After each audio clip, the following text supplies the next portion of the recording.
बच्चों आज का हमारा टॉपिक है 12.4 जिसका नाम है प्रॉपर्टीज़ ऑफ वेव्स। तो हमने वेव्स की प्रॉपर्टीज़ यानी खसूसियात पढ़नी है।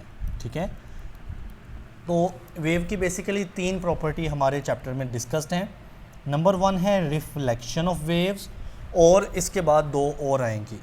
जी बच्चे, तो रिफ्लेक्शन का मतलब होता है टकरा कर वापस आना, टकरा कर वापस आना। ठीक, अब हमने ये जो प्रॉपर्टीज़ पढ़नी है ना वेव्स की, इसमें हम वाटर को एज एग्जांपल यूज़ करेंगे, यानी हम वाटर वेव्स को यूज़ करेंगे जबकि तमाम वेव्स ये काम करेंगी। ठीक है, सो रिफ्लेक्शन क्या होगा, मान लो वाटर वेव जा रही है और आपने बच्चे रास्ते में कोई रुकावट रख दी। ठीक है, कोई चीज़ रख दी मिसाल के तौर पे, तो अब क्या होगा कि ये वेव जाके टकराएगी और वापस आ जाएगी। इसी अमल का नाम होता है रिफ्लेक्शन। तो क्या कहता है बच्चे, reflection occur when waves strike, जब वेव्स टकराती हैं अ सरफेस मतलब किसी चीज़ के साथ, एंड बाउंस बैक और वापस आ जाती हैं इनटू द सेम मीडियम यानी उसी जगह पर। ठीक हो गया, तो इसका नाम क्या है, रिफ्लेक्शन। कहता है this behaviour can be clearly observed using a ripple tank as shown in the figure. तो अब ये रिपल टैंक की एक फ़िगर है, हमने यहाँ पे रिफ्लेक्शन को ऑब्ज़र्व करना है। सो अब देखें, ये रिपल टैंक का ये जो पट्टी सी है ब्लू कलर की, बच्चे ये होता है ना बार, यानी लकड़ी का एक पीस होता है जिसके ऊपर ये नज़र आ रही है आपको मोटर। तो मैंने ये पढ़ाया हुआ है ना पहले, तो जब ये मोटर हम ऑन करते हैं तो ये वाइब्रेट करती है और उसके नीचे मौजूद ये लकड़ी की बार जो है ये वाइब्रेट करती है। फिर आप देखते हैं ये सीधी आपको ब्लैक कलर की वेव्स नज़र आ रही हैं। सीधी से मुराद ये है कि ये लंबी होती हैं। ठीक है, ऐसे लंबी होती हैं, लेंथ वाइज होती हैं। अब आपको नज़र आ रहा है कि यहाँ पे मैंने ये चीज़ स्ट्रेट बैरियर नज़र आ रहा है, ये जो वाइट कलर का है ये रुकावट है, बैरियर है। तो मैंने बोला ना कि रास्ते में कोई चीज़ रखनी है, तो बैरियर का मतलब क्या होता है, रुकावट। सो हमने ये रख दी रुकावट। सो अब क्या हो रहा है, आइए इसको देखते हैं। जी बच्चे, तो आपने ऊपर वाले सिनेरियो को नीचे आपने कंपेयर करना है। सो देखिए बच्चे, आपको ये सीधी लाइनें नज़र आ रही हैं, ठीक, ब्लू कलर की, ये वेव्स हैं।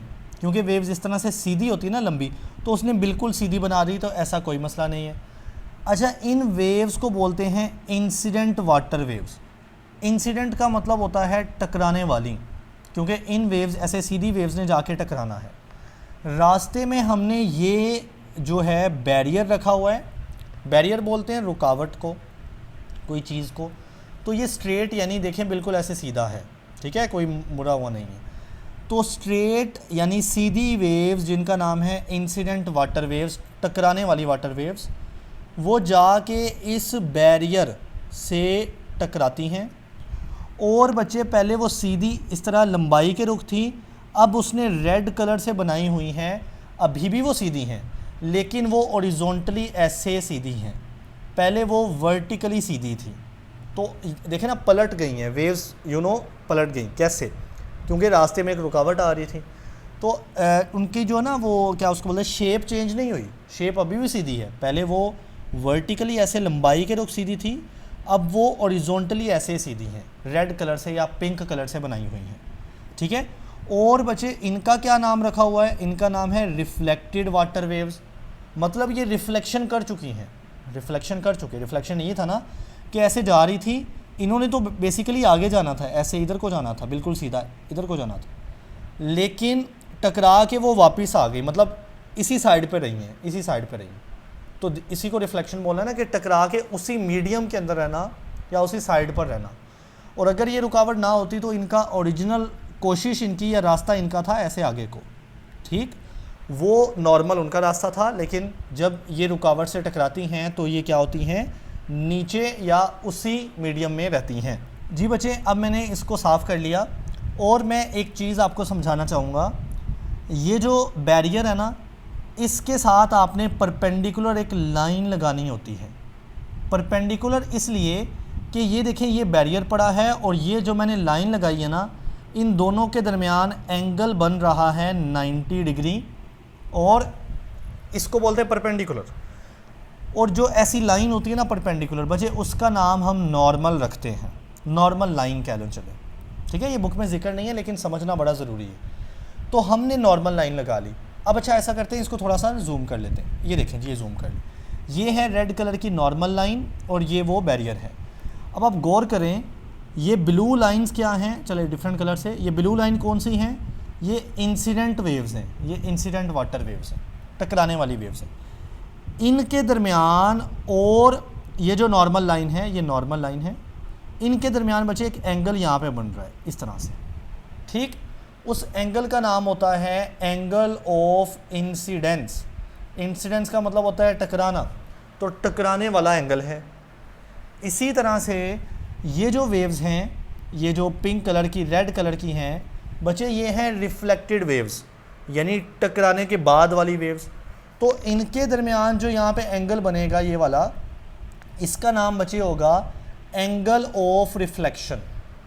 तो बेसिकली इस सारे प्रोसेस में दो वेव्स हैं, एक है इंसिडेंट वेव्स, टकराने वाली वेव्स, और वो जो नॉर्मल के साथ एंगल बनाती है ना, नॉर्मल एक परपेंडिकुलर सीधी लाइन होती है, उसके साथ जो एंगल बनता है उसका नाम होता है एंगल ऑफ इंसिडेंस।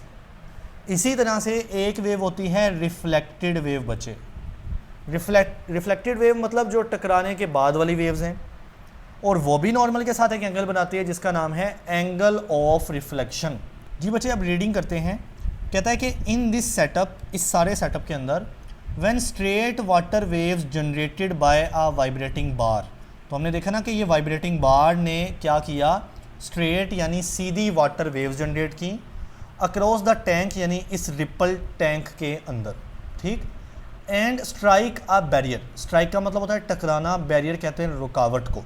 तो हमने ये जो बैरियर ये वाइट कलर का रखा, रुकावट से वो टकराई, दे रिफ्लेक्ट, तो वो रिफ्लेक्ट हो गई, मतलब टकरा के वापस उसी जगह पे रही, उस बैरियर के उस पार नहीं गई, ठीक है, जैसा कि ये फिगर में दिखाया गया।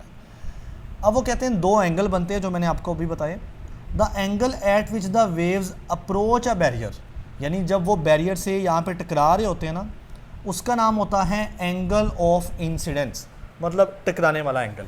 अब आप देखें, इसने नॉर्मल का कहीं जिक्र नहीं किया, लेकिन पुरानी बुक में भी जिक्र है और बड़ी क्लासों में भी नॉर्मल का जिक्र है, तो मैंने आपको एक कॉन्सेप्ट बता दिया। एंड द एंगल, और वो एंगल एट विच दे रिफ्लेक्ट, जिस एंगल पे वो रिफ्लेक्ट हो जाती हैं यानी टकरा के वापस आ जाती हैं, is called angle of reflection. और ये दोनों एंगल किधर बनते हैं, नॉर्मल के साथ। अच्छा मज़े की बात बच्चे, ये दोनों एंगल आपस में हमेशा बराबर होने हैं। ये जो एंगल ऑफ इंसिडेंस मैंने बताया और जो एंगल ऑफ रिफ्लेक्शन मैंने बताया, ये हमेशा बराबर होते हैं। तो वो लिखता है कि these two angles are always equal, हमेशा ये बराबर आएंगे जिस मर्जी एक्सपेरिमेंट में आप देख लें। और इसी का नाम है law of reflection. Law of reflection क्या है, ये दोनों एंगल्स का बराबर होना, यही है लॉ ऑफ रिफ्लेक्शन।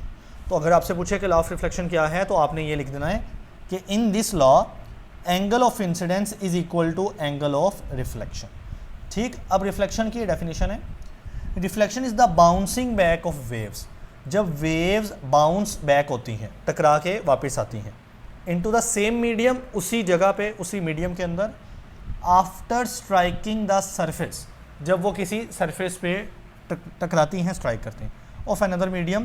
तो ये यहाँ तक कर लेना है आपने, आफ्टर स्ट्राइकिंग द सरफेस, ठीक है बच्चे।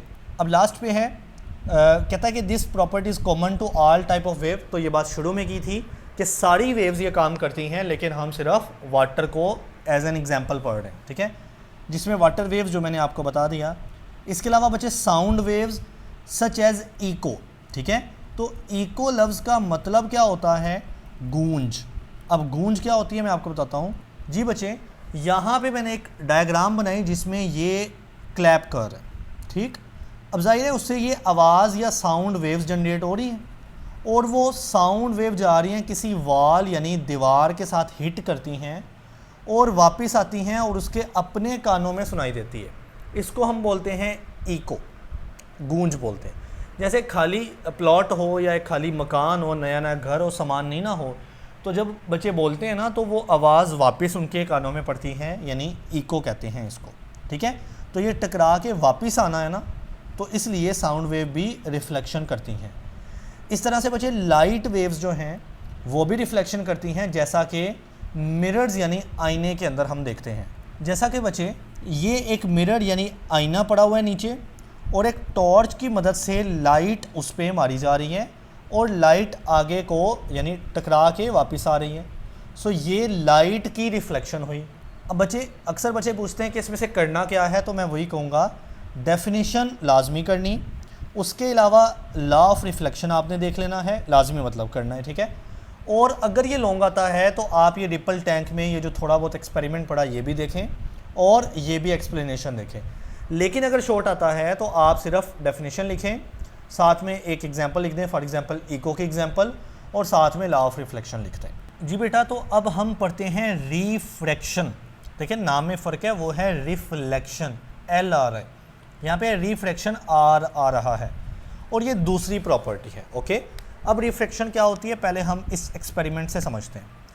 बच्चे ये आपको ना एक पानी नज़र आ रहा है, ये दरअसल वाटर है ब्लू कलर में, लेकिन ये दो डिफरेंट तरह का पानी है। ये जहाँ पे आपको डार्क ब्लू कलर नज़र आ रहा है ना बच्चे, ये डीप वाटर है, यानी बड़ा गहरा पानी है, तो आपको जाहिर है वो थोड़ा डार्क कलर में नज़र आ रहा है।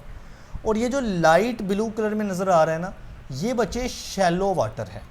शैलो वाटर मतलब जिसकी गहराई इतनी नहीं होती, यानी डीप जिसकी गहराई ज़्यादा और शैलो जिसकी गहराई कम। अब ये दोनों के दरमियान एक एंगल है, यानी दोनों इस तरह से नहीं है कि ये हो डीप और ये डीप हो, ये शैलो हो, दरमियान में बिल्कुल स्ट्रेट बाउंड्री हो, स्ट्रेट नहीं है, कुछ एंगल पे यानी तिरछी कह लें चले। अब डीप वाटर और शैलो वाटर दो अलग अलग मीडियम्स हैं, ये बात ज़हन में रखना है। ऐसा नहीं समझना कि दोनों तो वाटर है ना लिहाजा दोनों एक ही मीडियम हुआ, नहीं। हमेशा डीप वाटर एक अलग तौर पे बिहेव करता है और शैलो वाटर का बिहेवियर डिफरेंट होता है, यानी हम हमेशा इनको दो मीडियम मानते हैं। अब आप देखें ये रेड कलर की जो स्ट्रेट लाइंस है ना बच्चे, यहाँ पे लिखा भी हुआ है डीप वाटर और शैलो वाटर। जो स्ट्रेट लाइंस है ना ये स्ट्रेट वाटर वेव्स हैं जो कि रिपल टैंक में पैदा होती हैं, ठीक है। तो ये स्ट्रेट वाटर वेव्स हैं। अब आप क्या देखते हैं कि ये स्ट्रेट वाटर वेव्स जो कि डीप वाटर में मूव कर रही थी ना, जैसे ही वो इस बाउंड्री पे आई, ये बाउंड्री है डीप और शैलो के दरमियान, तो उन्होंने पहले वो ऐसे सीधे को जा रही थी, इनकी डायरेक्शन ये थी, अब वो थोड़ा नीचे को हो गई हैं, यानी इसको बोलते हैं बेंड कर जाना, यानी अपना रास्ता चेंज कर लेना। This is called reflection. So reflection क्या हुई, हम इसको देखते हैं। कहता है कि रिफ्रैक्शन अक्कर करती है जब वेव्स पास करें from one medium to another, ठीक। एक मीडियम था डीप वाटर और एक है शैलो वाटर, तो क्या होगा, एंड चेंज डायरेक्शन, और वो अपनी डायरेक्शन चेंज करती हैं। पहले वो इस तरफ को जा रही थी, अब वो थोड़ा झुक गई, नीचे को जा रही है, due to change in speed. और बच्चे ये बात कि इनकी स्पीड भी चेंज होती है, क्योंकि डीप में वाटर वेव्स की कोई और स्पीड होगी, शैलो में आके कोई और होगी, यानी चेंज हो जाएगी। तो क्योंकि इनकी स्पीड चेंज हुई है ना, इसलिए बच्चे इनका जो रास्ता है यानी जो डायरेक्शन है वो भी चेंज हो गया, और इसी को हम बोलते हैं रिफ्रैक्शन। तो आइए पहले इसकी डेफिनेशन देख लेते हैं। कहता है when a wave passes from one medium to another, एक मीडियम डीप है दूसरा शैलो है, तो जब one medium to another कुछ वेव्स मूव करती हैं ना एट एन एंगल, और बच्चे वो मीडियम एक दूसरे पर पड़े होते हैं किसी एंगल के ऊपर, तो क्या होता है कि it's wavelength and speed change. तो हमने स्पीड की बात कर ली ना कि डीप में उनकी स्पीड अलग होगी, शैलो में अलग होगी, बच्चे उनकी वेवलेंथ भी चेंज हो जाती है। अब मैं आपको दिखाता हूँ कि वेवलेंथ कैसे चेंज होती है। बच्चे इन स्ट्रेट वेव्स की वेवलेंथ का मतलब है, चलिए जूम कर लेते हैं, इन दो लाइनों के दरमियान का डिस्टेंस है दरअसल ये चीज़ एक लैम्बडा, जिसको हम वेवलेंथ कहते हैं। तो आप देख रहे हैं यहाँ पे डिस्टेंस ज़्यादा है यानी वेवलेंथ ज़्यादा है, लेकिन जैसे ये शैलो वाटर में गई तो ये हो गए करीब करीब, मतलब लैम्बडा या वेवलेंथ कम हो गई है। सो ऐसा है कि जब एक मीडियम से दूसरे मीडियम में जाते हैं ना बच्चे, तो एक तो उनकी डायरेक्शन चेंज हो रही है, नंबर 2 उनकी स्पीड चेंज हो रही है, नंबर 3, उनके वेवलेंथ चेंज हो रही है, मतलब पहले वो थोड़ी ज़्यादा वेवलेंथ वाली थी, अब वो थोड़ी कम वेवलेंथ वाली हैं। ठीक, तो वेवलेंथ भी चेंज है, स्पीड भी चेंज है, और इन दोनों के चेंज होने की वजह से causes the wave to change direction, तो डायरेक्शन भी चेंज हो जाती है। And this process is called refraction, हम इसको रिफ्रैक्शन कहते हैं। तो बच्चे अब थोड़ी सी रीड कर लेते हैं, अगर ये लॉन्ग आ जाता है तो उस हिसाब से कहता है as the water waves cross into this shallow region, तो जब डीप से शैलो में एंटर होते हैं ना, दिस स्लो डाउन, उनकी स्पीड कम हो जाती है, एंड बेंड, और वो थोड़ा मुड़ जाती हैं। ठीक है, डेमोन्स्ट्रेटिंग द रिफ्रैक्शन, और इसी को रिफ्रैक्शन कहते हैं। Although the speed and wavelength of waves change, कह रहा है कि दोनों चीज़ें चेंज होती है, स्पीड और वेवलेंथ दोनों, मैंने बताया आपको। There frequency remain the same, लेकिन बच्चे इनकी जो चीज़ सेम रहती है ना, वो फ्रीक्वेंसी होती है। तो ये MCQs है, वो आपसे पूछेगा कि कौन सी चीज़ रिफ्रैक्शन में सेम रहती है। तो डायरेक्शन का ऑप्शन होगा, तो डायरेक्शन सेम नहीं है, पहले इधर को जा रहा था नीचे आ रहा है, डायरेक्शन नहीं है। स्पीड सेम नहीं है और वेवलेंथ सेम नहीं है, फ्रीक्वेंसी सेम है। अब फ्रीक्वेंसी क्यों सेम है? क्योंकि बच्चे इन वेव्स को जो मोटर जनरेट कर रही है ना रिपल टैंक में, यहाँ पे मोटर लगी होती है ना, वो मोटर की अपनी एक फ्रीक्वेंसी होगी, यानी उस मोटर की वाइब्रेट करने की, मूव करने की एक फ्रीक्वेंसी होगी, और उतनी ही फ्रीक्वेंसी इन वेव्स की है। तो इसलिए फ्रीक्वेंसी चेंज नहीं होगी चाहे मीडियम चेंज हो जाए, क्योंकि फ्रीक्वेंसी डिपेंड करती है कि इनको पैदा करने वाले सोर्स की क्या फ्रीक्वेंसी थी। तो वो मोटर की तो एक ही फ्रीक्वेंसी ना, ऐसा थोड़ी है कि डीप वाटर में वेव्स को पैदा करने वाली कोई और मोटर है और शैलो में कोई और मोटर है, तो समझ आती थी कि फ्रीक्वेंसी डिफरेंट होती, बट ऐसा नहीं है। सो कहता है कि दिस बेंडिंग, ये जो बेंड हो रहा है ना, वेव इस तरह से जा रही है और नीचे को बेंड हो गई है, this bending occurs because the waves travel faster in the deeper water. ये भी MCQs है कि डीप वाटर में जो वेव्स है ना, वो ट्रैवल करती हैं, मूव करती हैं फास्टर, यानी उनकी स्पीड होती है ज़्यादा, लेकिन वो स्लो हो जाती हैं शैलो वाटर, यानी कम गहरे पानी में। तो वही बात कि यहाँ पे उनकी डीप वाटर में उनकी स्पीड ज़्यादा होती है और शैलो में उनकी स्पीड कम हो जाती है। इसी तरह से वेवलेंथ की भी सेम कहानी है कि यहाँ पे वेवलेंथ ज़्यादा मैंने आपको शो की, और यहाँ पे बचे वेवलेंथ भी उनकी कम हो गई, जबकि फ्रीक्वेंसी जो है वो सेम रहती है, creating a noticeable change in direction. तो वही बात, डायरेक्शन यहाँ पे चेंज हो रही है। जी बच्चे, जो ये वाला पूरा पैराग्राफ है ये इसी प्रोसेस को बार बार एक्सप्लेन कर रहे हैं, तो आपने इतना ही कर लेना है। इन केस लॉन्ग आता है और शॉर्ट का तरीका मैंने आपको बता दिया है। सही हो गया। अब हम मूव करते हैं थर्ड बिहेवियर प्रॉपर्टी के ऊपर, दैट इज़ द डायफ्रैक्शन। तो आइए पहले डायफ्रैक्शन को समझते हैं। जी बच्चों, तो अब अगेन ये पानी है, वाटर वेव्स को हम समझ रहे हैं, ये स्ट्रेट वेव्स हैं, सीधी सीधी लाइनों का मतलब है कि इन वेव्स की जो शक्ल है वो बिल्कुल स्ट्रेट है। ठीक, अब रास्ते में ये एक बैरियर पड़ा है और ये भी एक बैरियर पड़ा है, यानी रुकावट पड़ी है। बच्चे, इसको आप दो नाम देते हो, या तो आप इसको बैरियर कह लें रुकावट को, या हमारी बुक में बाज़ जगह पे ऑब्स्टेकल भी लिखा हुआ है। दोनों का मतलब सेम है, रुकावट, यानी कोई ऐसी चीज़ जो कि वेव के रास्ते को रोकेगी। ठीक, दरमियान में आपको यहाँ पे बैरियर या रुकावट नज़र नहीं आ रही, खाली जगह नज़र आ रही है, इसको बोलते हैं बच्चे स्लिट। तो स्लिट और बैरियर या ऑब्स्टेकल को कंफ्यूज नहीं करना। जो बैरियर या ऑब्स्टेकल होता है वो क्लियर कट रास्ते में रुकावट होती है, और जो स्लिट होती है बच्चे वो उनके दरमियान, रुकावटों के दरमियान एक एम्प्टी या खाली जगह होती है। सो क्या हो रहा है कि स्ट्रेट वेव का साइज़ यहाँ से लेकर ऐसे नीचे तक यहाँ तक था, यानी अच्छा खासा लंबा साइज़ था। अब वो जब यहाँ पे पहुँची है ना, यहाँ पे तो रुकावट आ गई, तो बच्चे उनके लिए सिर्फ इतना रास्ता बचा, तो वेव को अपने आप को इस तरह से मोड़ना पड़ा। ठीक, तो पहली बात ये है कि यहाँ पे बेंडिंग हो रही है, क्योंकि रास्ते में एक छोटी जगह बची थी, क्योंकि एक ऑब्स्टेकल आ गया था, रुकावट आ गई थी। तो वेव्स ने अपने आप को पहला काम क्या किया, उन्होंने बेंड किया, मोड़ा। और दूसरा काम ये हुआ कि अब आप देखें कि वेव्स इस तरह से फैल रही हैं, यानी यहाँ पे वेव छोटी है, फिर फैल रही है, फिर और बड़ी हो रही है, और बड़ी हो रही है। दिस इज़ कॉल्ड स्प्रेड करना, यानी अपने आप को फैलाना।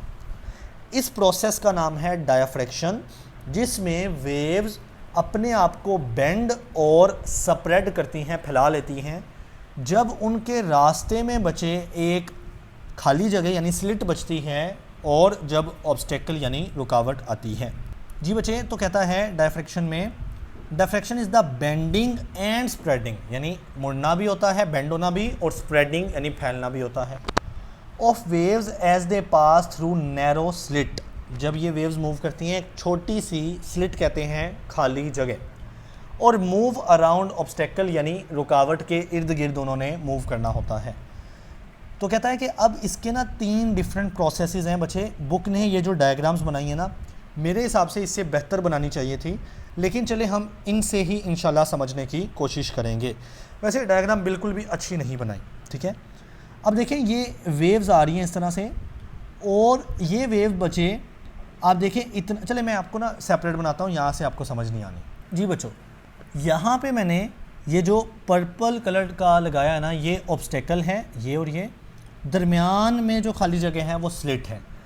अब आप देखो कि दरमियान वाली जो स्लिट है ना, ये बहुत ज़्यादा बड़े साइज़ की है एज़ कम्पेयर टू जो इनकी वेवलेंथ है। वेवलेंथ से मुराद है कि वेव्स के दरमियान का ये जो डिस्टेंस है ना, ये वाला, ये वेवलेंथ है, वो इस साइज़ की है, जबकि उससे डबल या ट्रिपल साइज़ की स्लिट है।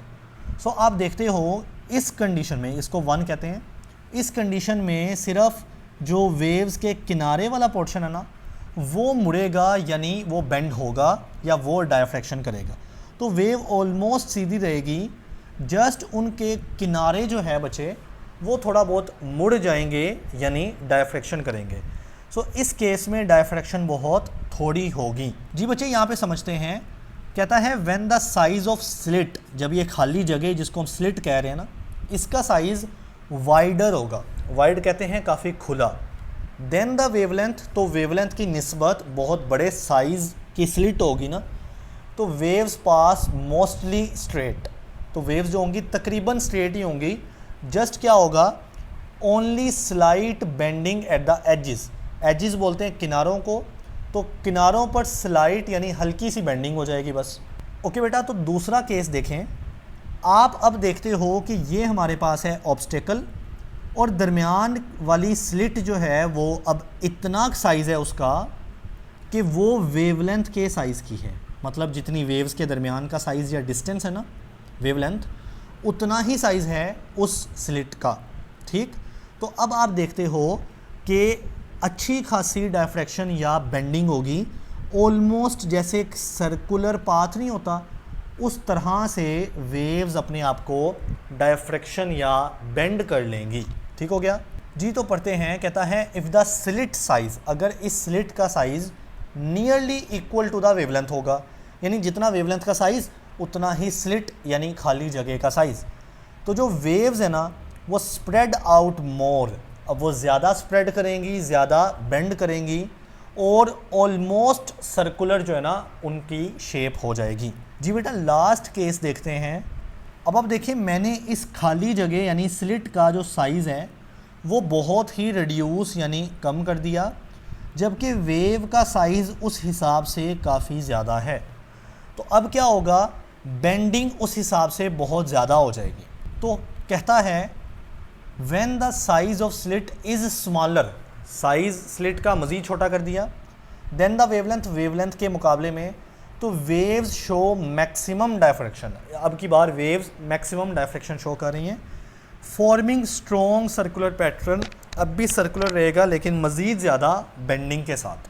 तो अब आखिरी इससे हमने नतीजा क्या निकाला, कहता है this shows that amount of diffraction increases, यानी डायफ्रैक्शन उतनी बढ़ती जाएगी, ज़्यादा होती जाएगी, when the size of slit is closer और स्मॉलर देन द वेवलेंथ।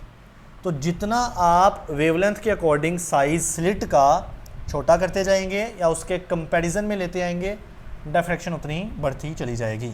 बच्चे, ये जो डेफिनेशन है ये वही वाली जो शुरू वाली लाइनें थी सेम है।